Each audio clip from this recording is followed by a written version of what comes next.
Ladies and gentlemen, welcome to the launch of Global Child Forum's new Children's Rights and Business Benchmark. It's an honor to have all of you here today, joining us in this crucial conversation. Nearly 15 years ago, His Majesty and I embarked on a journey to address some of the most pressing challenges facing children worldwide. We recognized that the business community could play an important role in shaping a better future for the world's children. This led to the birth of Global Child Forum here at the Palace in Stockholm. One of our milestones is the creation of the world's largest benchmark on children's rights and business. This benchmark has been instrumental in helping companies develop policies and initiatives that support children. This latest benchmark report represents almost 800 companies and an astounding more than $32 trillion in revenue. This figure not only reflects significant economic power, but also the responsibility that comes with it. It is important to remember that children constitute 1/3 of the world's population. I know that many businesses have the best interests of children at heart. Leading companies have made remarkable strides in enhancing the lives of hundreds of thousands of children. They've achieved this by prioritizing child-first policies and embracing transparency. But we need to do more. And this report helps us in prioritizing and helps companies to create a brighter future for children. I do appreciate your commitment to a brighter future for our children and our world. I do wish you the best on this webinar. Thank you. Welcome to the launch of this year's Global Child Forum's Benchmark Report, made in collaboration with Boston Consulting Group. My name is Katarina Mellström, and I'm Secretary General of Global Child Forum. Benchmark lies at the heart of our mission because we believe that benchmarking companies against their children's rights initiatives is crucial to hold companies accountable and encourage continuous improvements, ultimately creating a safer and better world for children. Our benchmark allows companies to measure their performance against peers in their respective sectors, providing valuable insights and opportunities for growth. It is a platform for companies to not only assess their competitiveness, but also to learn from others, enhancing their scores. All our data is free of charge, and it's also accessible to the financial sector, enabling them to put pressure on companies to prioritize children's rights. While we always aim to highlight progress, this year we're compelled to sound an alarm. In times of global challenges like conflicts, climate crisis, and rising living costs, we observe a concerning trend, a collective decline in companies' impact on children. This raises the critical question of whether the world's largest corporations prioritize short-term profit at the expense of children's long-term well-being. I encourage you to explore our benchmark report on our website. As leaders, investors, commentators, or consumers, you can influence in this complex landscape. We are here to help you to drive change and we stand ready to assist you in channeling your commitment. My colleague, Adrian, will put our contact details in the chat box should you have any questions about the benchmark or any other aspects about our work. But let's start today's webinar by welcoming Nina Wollmer, Senior Children's Rights and Business Specialist at Global Child Forum, alongside Simon Pellas, Project Leader at Boston Consulting Group. Welcome, Nina and Simon. Thank you, Katarina. It's a pleasure to be here today to present these results together with Simon. And first, I would just like to acknowledge that this has been a true team effort and that many people have worked very hard since the beginning of this year for us to be able to be here and present these results for you today. So a huge thank you to teams on both sides. I would also like to recognize and thank all the companies that have engaged in different ways over the year. And with that, we can hopefully get started. There we go. I will just for a few minutes bore you with the details about how we have done this study so that we're all on a level playing field for when we get to the good stuff where Simon will present the main results. So for this year's study, we have based the report on a balanced sample of the 795 largest companies per revenue across 8 sectors from the so-called SDG 2000 list, which is compiled by the World Benchmarking Alliance. The sample covers 8 sectors, as I said, 6 regions and 59 countries. In addition, we have screened extra companies from the sectors that we have a specific focus on because of the huge impact on children's lives. So we have data from 220 food, beverage, and personal care companies, as well as 93 technology and telecommunications companies. The results that we will present to you today will be based on the 795 balanced sample, except for the leaderboard, where we have also included high scorers from the extra sample if they make it. The benchmark methodology is based on recognized international frameworks and standards, mainly the UN Guiding Principles on Business and Human Rights, as well as the accompanying children's rights and business principles developed by Save the Children, the UN Global Compact, and UNICEF over 10 years ago. We look at how companies all over the world impact children in all areas of their lives. And the 25 indicators look at publicly available information in English and scores it according to a scale of 0, 5 to 10. And a score of 0 means we haven't found any information at all regarding the topic. A score of 5 means we found information, but generally in relation to sustainability or human rights. And finally, a score of 10 is awarded if we find information related to the topic with mention of children.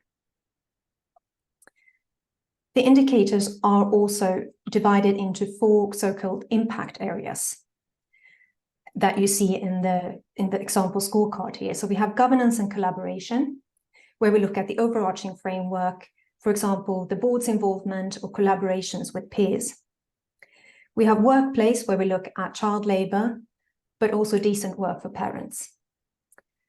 Marketplace, where we look at responsible marketing, but also product and service responsibility, even when children are not the intended audience.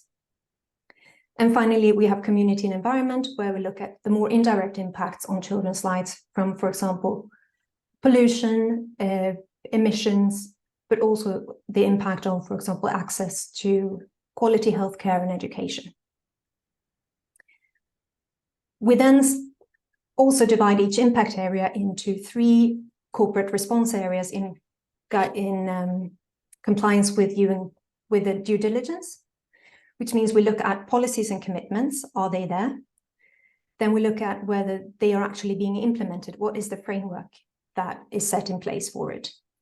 And finally, we look at reporting, transparent reporting on compliance or incidents, for example, as well as actions taken to remediate or prevent negative impact.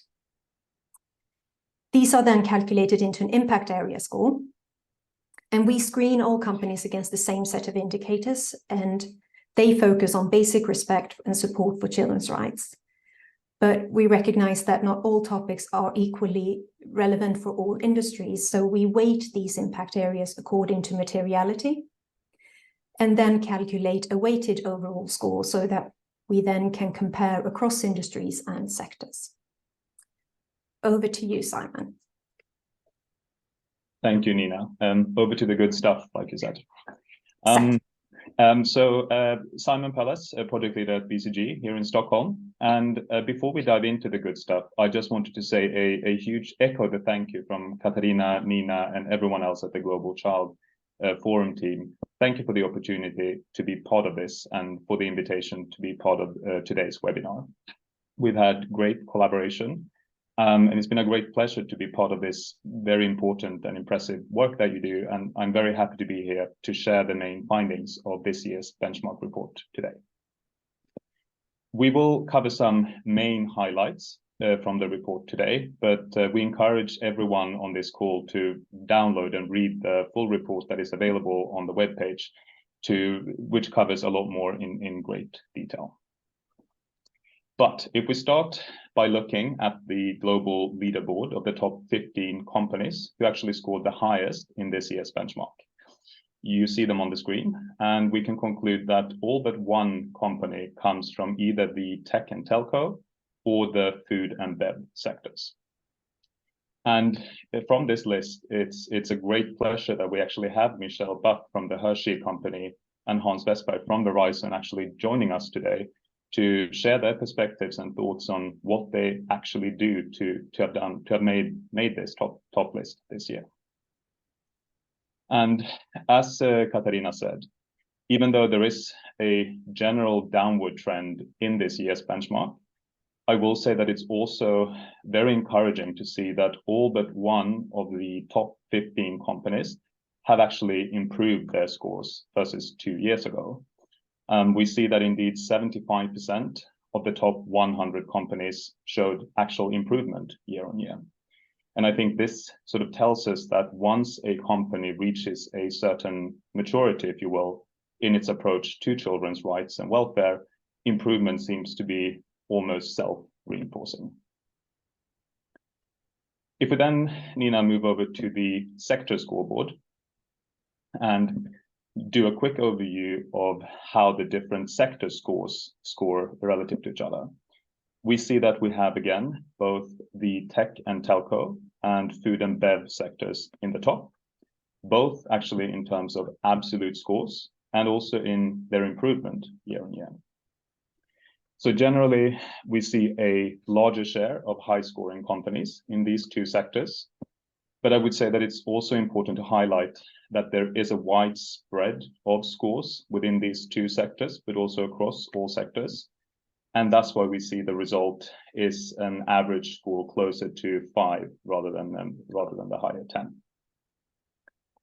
And then if we zoom in on the tech and telco sectors, it's important that we don't only look at the sort of high level average, but that we also understand what lies within this average and what is actually driving it. So within tech and telco sector, we can look at the different industries that make up this sector. And if we do that, we see that IT, software and services, has an average score of 4.5. And that's actually lagging behind the other industries in that sector. For example, electronics at 6.9 and telecoms at 5.8. And it's actually the case in software and services that we actually don't see almost any high scores of 10. The software and services industry includes very familiar names that we all know: Alphabet, Meta, Amazon, Alibaba, and Netflix. And we see this as slightly worrying, given that children and young people are very often big consumers of their services and products. And we all know that these companies in this industry have a big influence on young people's lives and how they experience the world. And I think it's safe to say that even when children are not the actual target customer, it's almost unavoidable that children are often exposed to these companies' marketing and products.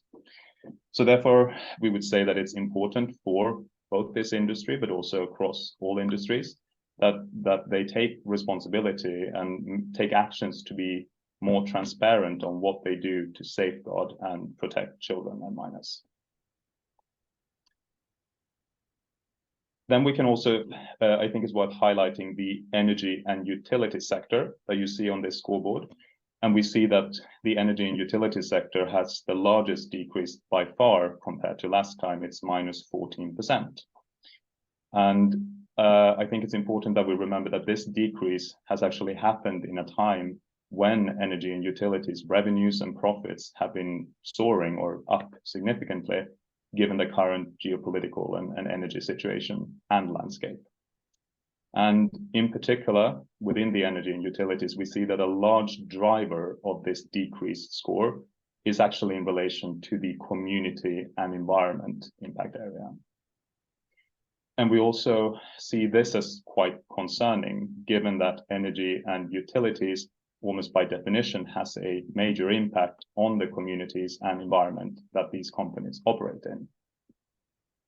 But not all is bad. There are signs of encouragement. In this sector, for example, we see Finland's Neste actually make the top 15 global leaderboard, and Neste saw a jump of plus 2.6 points since 2021. So what is this telling us? I would say that it shows us that it is possible for energy and utilities and other companies to maintain focus on their social obligation, children welfare in particular, even if they're operating in a time where their industry is experiencing high volatility. If we then move over to the regional results, so if we look at the different regions that we benchmark and look at how they compare against each other, it's actually quite interesting to note that Europe stands out as the region doing the best in this year's benchmark, and that is on several dimensions. For example, European companies perform best in 5 out of the 8 sectors we benchmark, and they come second place in the remaining 3. We also see that Europe has the highest share of what we call leaders, or in other words, companies with high scores. And Europe has the lowest share of what we call beginners, or companies with slightly lower scores. And if we look overall, approximately half of the best scoring companies actually are European companies.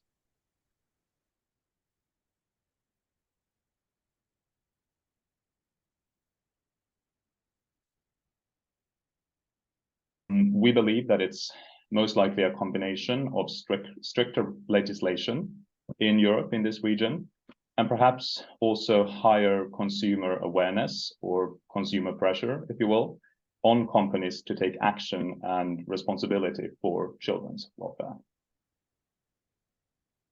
And it's obviously encouraging to see this great result in Europe.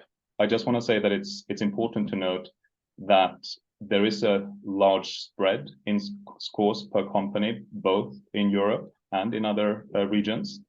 And there is sort of a general lack of reporting on compliance, outcome, and actions.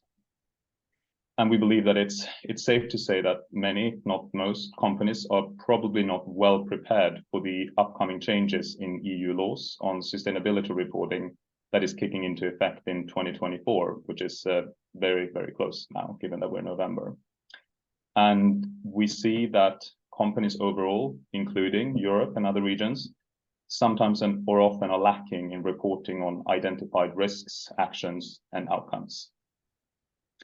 And I would say, given that the new CSRD standards will significantly raise the bar on required reporting, it is very important for company leaders across all sectors, whether they're headquartered in Europe or have operations in Europe, to act now to ensure that they stay compliant.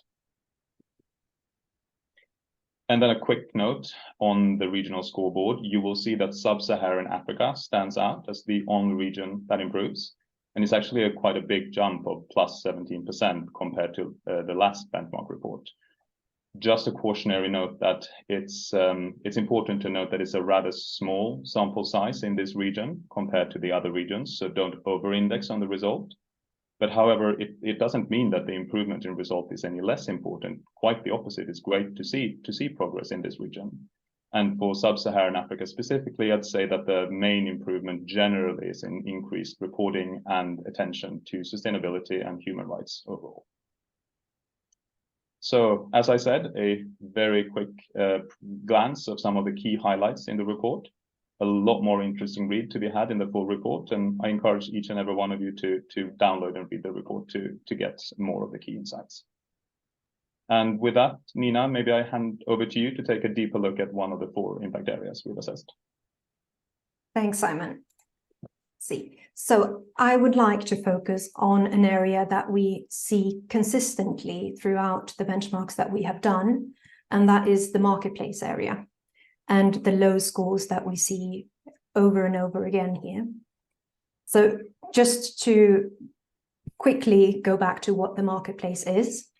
So here we look at marketing, advertising, products and services and the impact it has on children's lives.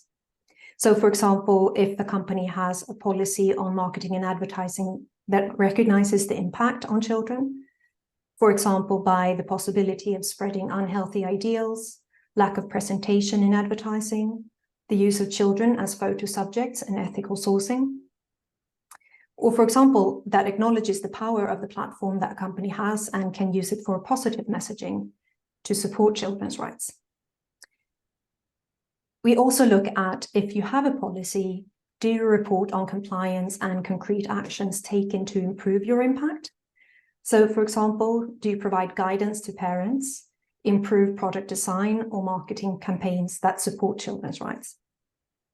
And on this slide, you will see we have chosen to focus on the 4 consumer-facing sectors in the benchmark, where we consider the marketplace to be specifically relevant. And with the exception of a few companies, most, even those that do market products and services to children, have overall low scores in this area. As you see, none of the sectors go above 4.0 out of 10 as an average score. And the good news we can see in the little green arrows here is that the consumer-facing sectors are generally improving in this area, although maybe not as rapidly as we would have liked to see, with the exception of consumer discretionary. So this sector includes automotive, passenger travel, apparel, and footwear. And as an example, we see that just over 70% of companies in the sector do have a policy on responsibility when it comes to their product or service, but only 13% look at children within this. So what does this mean for companies and for children? Well, these low scores really are saying to us that children aren't considered by most companies in relation to the marketing, their products or their services. And this exposes companies to both reputational and legal damage if children should come to harm, as we have seen exemplified, for example, with the latest case against Meta in the US. But it's also a missed opportunity because there are real benefits in supporting children who make up 1/3 of the world's population and is a huge consumer group. So through providing access to, for example, technology that takes children's needs into account, use positive marketing practices, or providing products that allow children to grow healthy and happy, has benefits both for children and for companies. Lastly, then, what do we know about what those who do best are doing well? We know that only 60 out of the 795 companies are high scorers, or as we dub them, leaders. But there are things that we can learn from what the leading companies are doing. So first of all, they do recognize children as stakeholders to their business, which means, and we've tried to summarize it here in 4 things. So firstly, it's the use of existing guidelines relating to human and children's rights, like the Children's Rights and Business Principles, to guide them in their work towards children. So you don't have to reinvent the wheel. There is stuff out there that you can use, and you can look to others. The second is that they map their impacts to identify both risks and opportunities. And the duality here is important. It's not only about risk and bad stuff, it's also about opportunities and things that you can gain from doing this. Thirdly, these companies ensure a public corporate commitment to children, and they also consult with them as stakeholders. So either directly with children or with their representatives, organizations who can speak to their needs. And finally, they report, they act, and they follow up. So this means to manage risks before they become an issue, to have a plan for action should anything happen. For example, in the case of finding child labor, you need to have thought about it before you actually stand there. And they are transparent, both internally and externally, and foster a culture of openness so that issues come to the surface and can be addressed. And now we're going to hear from Verizon and Hershey Company about their stories behind the numbers, and I will hand it back over to Katarina. Thank you. Thank you, Nina and Simon. Yes, now you've heard some facts and figures, and now we are going to listen to how companies really work with this. And I'm really honored to have two distinguished guests with us here today. But before we dive into the discussion about the benchmark report and your company's commitment, I would like to introduce both of you to the audience. First, I turn to you, Michele. Michele Bach, Chairman of the Board, President and CEO of the Hershey Company, an industry-leading snacks company. She brings 30 years of consumer packaged goods experience and proven success in transforming businesses and engaging organizations to accelerate profitable growth. As its first female CEO, Michele is responsible for Hershey's strategic direction, global operation, and commercial activities. She joined Hershey in 2005. And prior to Hershey, Michele was an officer at Kraft and held various senior positions during her 17 years there. Her career started at the Frito-Lay division of PepsiCo. Michele serves as the lead independent director on the board of New York Life. She's regularly recognized on Fortune's Most Powerful Women list, most recently in 2023. She earned a bachelor's degree at Shippensburg University and holds a Master of Business Administration degree from the University of North Carolina and Chapel Hill.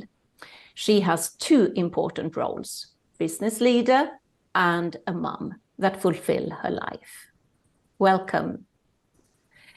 And we also have Hans Vestberg with us today. Hans is Chairman and Chief Executive Officer of Verizon, the world's largest wireless, fiber optic, and global information networks and services company. Prior to Verizon, Hans was CEO of Ericsson, where I actually had the pleasure of working on his team. Currently, he is the board member of BlackRock, the United Nations Foundation, and the Whitaker Peace and Development Initiative.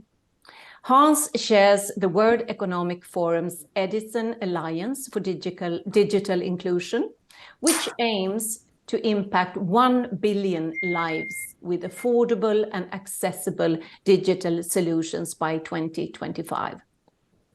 Born in Hudiksvall, Sweden, Hans has also lived and worked in China, Chile, Brazil, and Mexico, and now resides in the US. He's married with 2 children and is fluent in Swedish, English, Spanish, and Portuguese. I welcome both of you here with us today, and thank you so much for joining. Pleased to be here. Thank you. Thanks. I think we should start by reflecting a bit, and I would like to start with you, Hans. Are there any reactions and thoughts after you've heard the presentation and you have also read the presentation? First of all, thank you so much for having me on this extremely important topic. I mean, I think that any type of benchmark where you try to see how different companies in different sectors is complicated, but it's extremely important. Extremely important because you understand and learn from others what you can do better on this important topic of children. I think it is very good. And I think that the cluster you have or the selection of companies is impressive how many you have. So I think that any company that are part of a benchmark, at least in our company, we pull out it immediately, look at the KPIs, how we are doing compared to others and what we can do better and try to learn from them. So I think that's the whole idea with this. And again, benchmark is always great. Then, of course, different industries have different challenges, but ultimately you can learn from anyone what they're doing on these type of important topics. Thank you. What about you, Michele? Do you have any quick reactions to what you've heard about the benchmark? I do. First of all, what struck me is the 2023 benchmark shows that large corporations can be leaders in this space and make a commitment and have an impact, regardless if they're having issues, all the global kind of supply chain issues that go on, people can continue to demonstrate impact. I think the value of transparency and really measuring and inspecting what we expect, both in terms of continuing to make a commitment and an impact, and also holding us all accountable for what we need to do. And lastly, as Hans mentioned, I think that we can learn from each other, and we realize that no matter what our score is or moving our score up, there is always more we can do and improve in this space. Michele, continuing on that, your sector is scoring good. And what do you think that it is? What is the reason why you believe that your sector is in the forefront and show these good results? You know, I think the food and beverage industry has a special relationship with families, and therefore we have a responsibility to children. Our products are something that people choose, families choose, adults choose, and their children enjoy.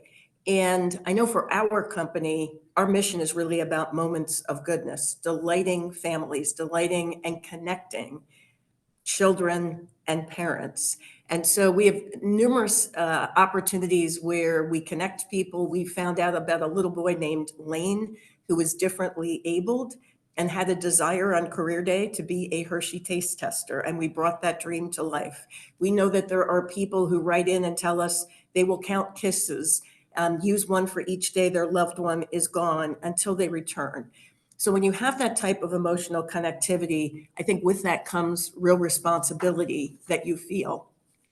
We're also keenly aware that most of the ingredients for all of our products are produced by thousands of farm families around the world, in the US and other countries. And we know that all of those families want what's best for their kids.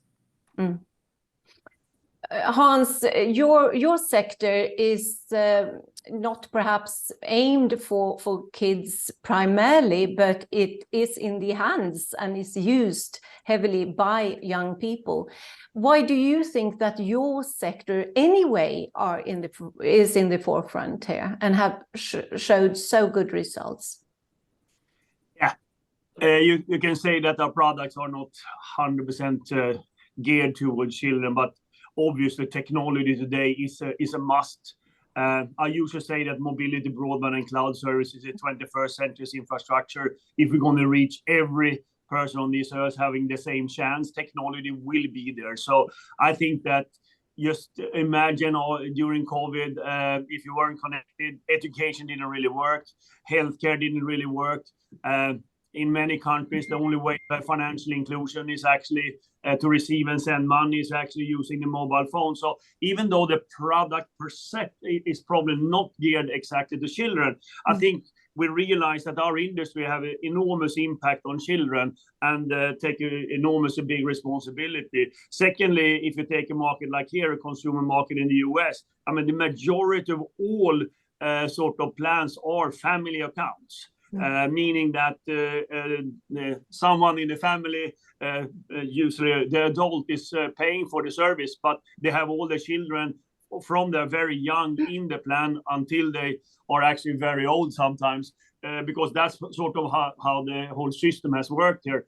And we see younger and younger people having access to technology. So it's enormously important for us to both have security around it, but to also have guidelines and information to parents. In our case, we have products geared for families with children. We have certain products that we have designed for to know where the children are, to follow them, putting boundaries of how they use the internet and all of that.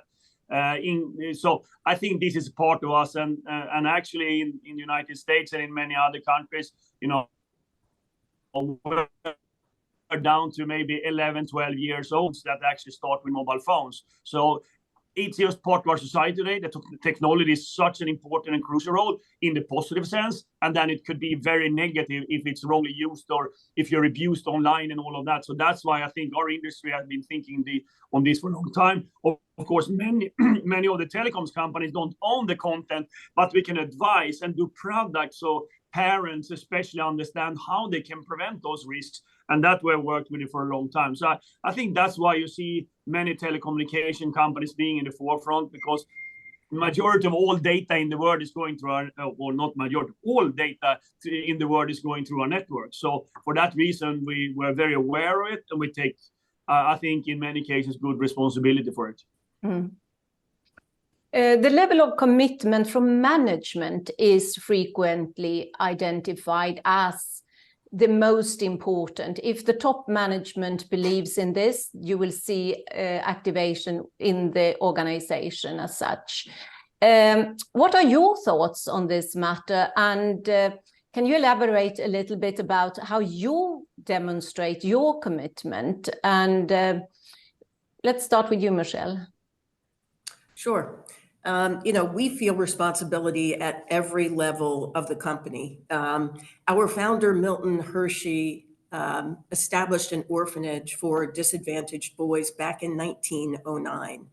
And that is really at the heart of our company. And so we have this central focus that's a driving force for all of us. And Milton Hershey School is here in Hershey. And so it's even a physical reminder of the importance of the mission of caring for children.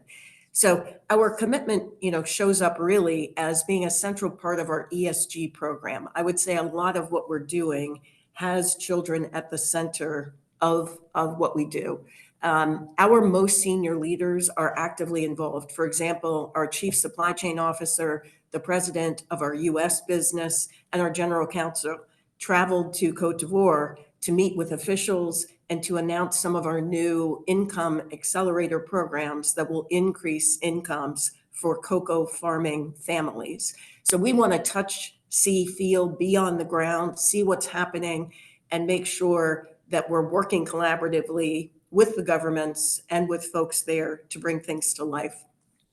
Our leaders also play a very committed role at the Milton Hershey School here in Pennsylvania, providing a lot of opportunity in terms of career exposure, speaking at leadership forums, taking Milton Hershey School kids as interns so that they can see what kind of future opportunities are possible for them.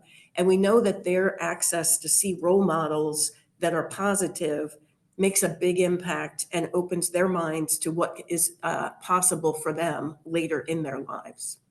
Mm-hmm. Hans, do you agree with Michele? Do you have similar activities in Verizon? And how do you communicate yourself with the staff and in all levels? No, yeah, we have very similar. We designed for, I think, 6-7 years ago, our strategy based on 4 stakeholders, of course, shareholders, customer, employees, and society.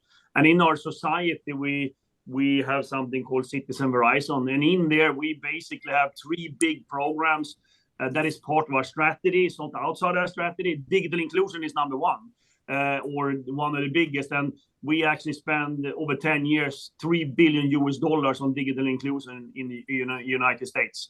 We would be the largest private investor in education in the United States, where we basically do education in the underserved schools, where we actually come both with the technology, meaning broadband and devices, but also with the digital curriculum and education about how to use technology. So we try to take it all the way when it comes to our own societal engagement, but it's part of our strategy because we are in broadband and technology. And on the supply chain, I would say we probably are one of the biggest procurer in the world. I mean, yeah, I think our procurement budget is around $60 billion a year. So of course, we have a very, very thorough work to see that we don't have any child labor, etc., in our processes. And we also have that as a platform to see that we actually do the right thing in our supply chain. But ultimately, what we also do to our customers, which we started with, I think, some 4 or 5 years ago, we did a children rights impact assessment, where we basically went out to several different constituencies, including our own parents that are working in our company and asking about what is important. We came out with 3 conclusions. Digital access was one. That's why we have been working with digital access, because ultimately children should have digital access, and that will help them in education, healthcare, or your societal information. The other was what we learned was digital child safety. How can we do products that are safe for children, where we can actually block off things and giving the parents the right type of access to do all of that thing. But not only that, educating parents how they can actually prevent them to do things online, or seeing that they are not on the things they shouldn't be on online. And then finally, we design products. We have family products. We have gizmo watches for children only, in order for to track the children, so they have good control of them. So all that was coming out from our children rights and impact assessment. So it goes through our whole company, all the way from what we do in society to what we do in procurement to what we do in our product portfolio. And we have done it for a long time, because we realized, I think, when we came into the 4G era, that the phones will be in the hands of the majority of the people on this earth. So that's the main reason. So it's very natural for us, as any constituency in our customer base, we always need to think about it. Mm.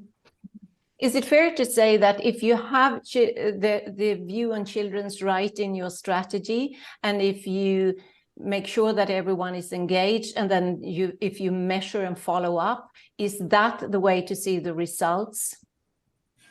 Yeah, I think that in my case, maybe I answer quickly there, but in our case, it has been very much about education for parents. I mean, we're all a little bit illiterate on technology, what youth is doing online, for example, and how they're using it.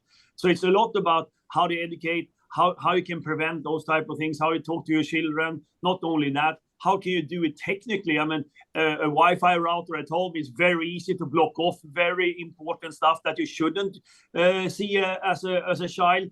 But of course, it's not given for everyone how you do it, and it's very easy. So for us, there's been a lot about education, and have that on our webpage for any parents coming into a store. They can ask about it, either if you're home broadband, if it's wireless, whatever it is. So it's just part of how we educate our customer base to use our technology for the right reasons and for the right ways. Mm-hmm. So Hans was mentioning education, Michele. What do you say about implementing the policies and everything that is in the strategy, measure it and follow up? Is that important for you? Yeah, absolutely. And I would say, as we think about children, whether it's here at home or whether it's abroad in our supply chain, there are some fundamental principles that are absolutely key.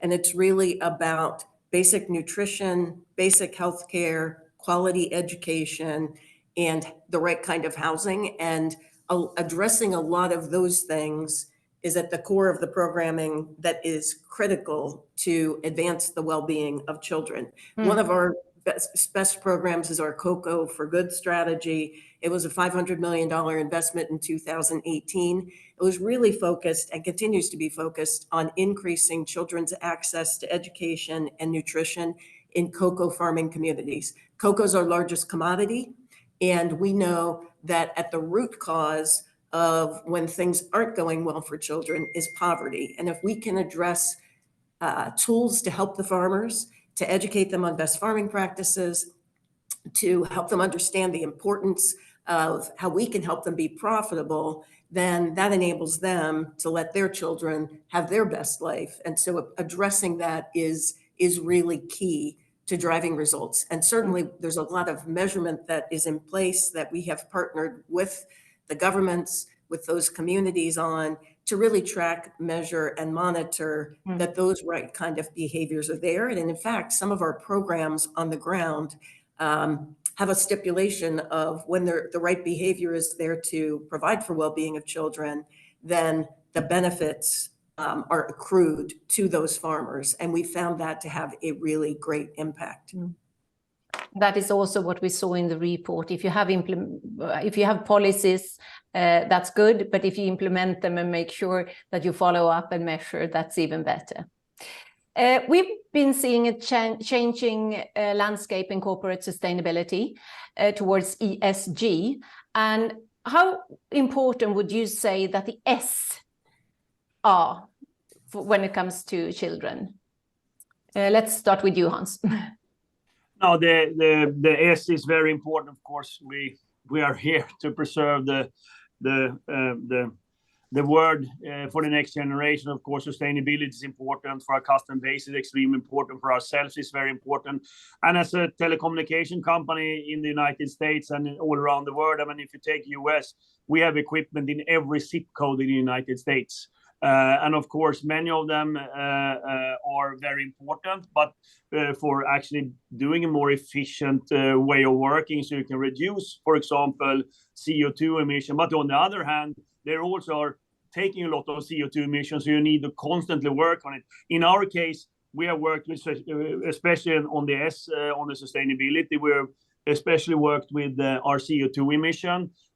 We are on our 5th green bond, so we have done $5 billion in green bonds, where we basically invest back in the grid for green energy, because ultimately, unfortunately, here in the US and in many places, there are not green energy in every zip code. So we are investing instead in the grid in order to make the grid greener. So I think we are the largest private investor in green energy in the world at the moment, outside if you're not an energy company.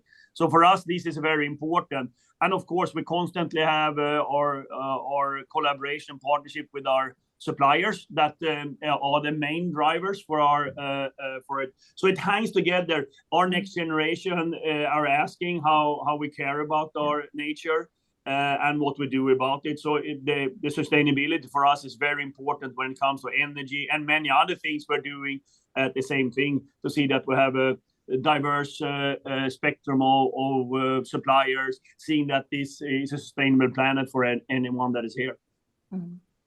Michele, do you want to add something related to children's in the S? Absolutely. So as we operate our business, we believe absolutely it's critical that we have business resiliency, but also that we're conducting our business in a way that we have positive impacts on people and on the planet. The other lens that we put on our ESG program is, where can we uniquely make an impact? I mean, we're going to have programs across everything, greenhouse gas emissions, water, all of that. But is there a central lens or a focus that makes the most sense for us?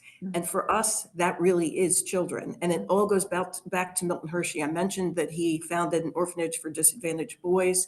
When he passed away, he actually left his entire wealth, which was the company, into a trust to perpetually fund a school for disadvantaged children.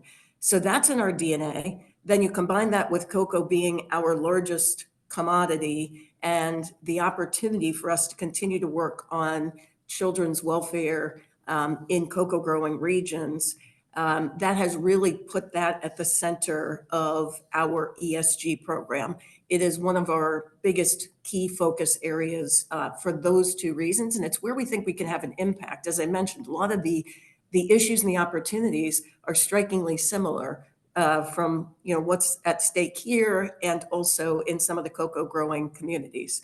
A focus on root cause of poverty and helping to address that, to have basic nutrition, make sure that kids in the cocoa growing areas have clean water, have sanitation, have those basics, have the nutrition. Some of them need to go to school to get the right nutrition. And all of those things then lead to the best outcomes for those children. Mm. You are both parents, and I'm a bit curious to hear, when did your passion about children and children's rights start? Anyone? Michele? Very early, I can say. No, I think that what I've been working with all my life has been to seeing that everybody have an equal chance through technology. I have done that as long as I remember, and I've seen the huge impact of getting children connected in parts of Africa or Asia, and suddenly they are part of our society and they have equal chance that I have, even though I was born in a northern part of Sweden. I was born with a hospital and a school less than 10 minutes from where I live. Many children on this earth will never have that chance. I think that what I'm providing and what I'm working with in the Edison Alliance with the World Economic Forum is actually see that the digital infrastructure is there, because we will not have time to build the brick and mortar like I was born. So we just need to face that if we're going to have a better world where everybody has a chance and where we have less wars and more educated people. We just need to see that the digital infrastructure is there for each and every person on this earth. So I think it started very early on. I think I have some clear memories from 2006-07 when I went out to Africa to many of these rural areas and saw the big impact we did by connecting them at Ericsson, and that's what I've continued to bring with me today. But all is part of our strategy of the company, because I think ultimately, if it's part of the strategy, it's also going to be carried on. If it's would be, I would say, I like philanthropy, it's fantastic, but if it's a philanthropy that's nothing to do with our overall strategy of the company, it will not be carried through. I think for us, being in mobility, broadband and cloud and connecting people, that makes sense for us also to think about children and how they can have a better world and be able to be part of this society, regardless where they're born or where they live or who they are. I had some personal experiences that probably brought some of this home to me. My mother grew up on a farm with no indoor plumbing. Okay. And so while I didn't live that way, I certainly had knowledge of children growing up not having some of the basic fundamentals. My mother actually went on to be a teacher, and so there was a big focus, and many in my family were teachers. So I'd say children were at the focus of a lot of my world growing up. Then certainly becoming a parent, and similar to what Hans shared, traveling around the world and seeing the different situations in which children grow up and the different amenities they have or don't have. And it does inspire you to want to make a difference.